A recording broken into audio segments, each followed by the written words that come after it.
Canada தேசத்திலிருந்து ஒரு தகப்பன் அழுது அழுது அலறிக்கொண்டு எனக்கு போன் பண்ணினார்.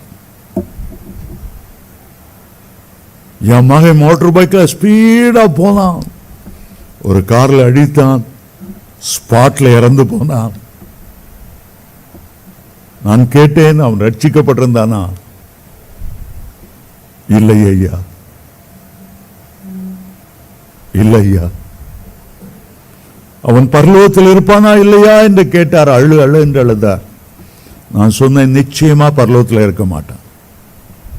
குடித்து வெறித்து பைக்கை ஓட்டி கொண்டிருந்தவன், போதை பொருளுக்கு அடிமையா இருந்தவன், ஆண்டவரை சந்திக்க எந்த ஆயத்தம் எல்லாரும் இருந்தவன் எப்படி பரலோகத்துக்கு போக முடியும்?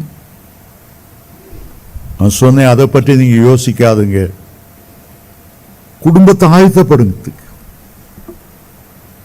குடும்பத்தை ஆயத்தப்படுத்துங்க. மற்ற மீதி பேர் இருக்காங்களாவது, அண்ணன் தம்பியாவது கர்த்தருடைய ராஜ்யத்தில் செல்லணும். ஆகவே அதை குறித்து நீங்கள் எண்ணாதிருங்கள்.